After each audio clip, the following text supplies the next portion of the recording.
새로 출범하는 국가수사본부는 한국형 FBI라고 보시면 될 듯합니다. 경찰청 산하 특수수사과나 지능범죄수사과처럼 굵직한 수사를 담당하던 부서들은 앞으로 이 국가수사본부의 지휘를 받게 됩니다. 전국 12만 명의 경찰 중 수사경찰관이 2만 8천 명이라는 걸 감안하면 거대한 수사 권력기구가 만들어지는 셈이죠. 수사 대상은 200여 가지 연방 범죄만 수사하는 미국 FBI와 달리 기존 사건은 물론 안보 수사까지 사실상 모든 수사를 다 관장하게 됩니다. 막강한 권한을 가지는 국가수사본부의 수상은 개방직 차관급 본부장이 될 가능성이 큰데 경찰청장의 지휘를 받지 않도록 독립성을 강화하기로 했습니다.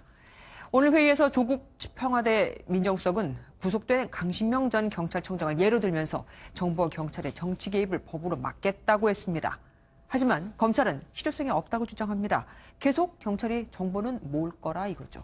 조성진 기자입니다. 조국 청와대 민정수석은 경찰 개혁안과 관련해 정보경찰의 정치 개입을 막는 데 초점을 맞췄다고 설명했습니다. 과거 정부와 같은 정보경찰의 불법 행위가 항구적으로 발생하지 않도록 법률 개정이 반드시 필요하다고 생각합니다.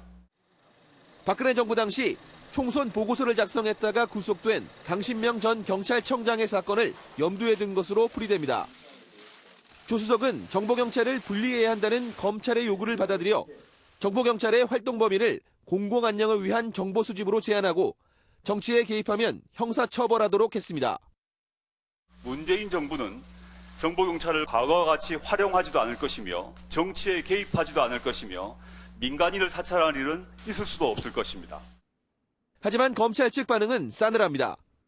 검찰 관계자는 현재 경찰도 치안 정보나 동향 정보를 정치 정보라고 규정하지 않는다면서 수집 금지를 하는 게 무슨 실효성이 있느냐고 반문했습니다.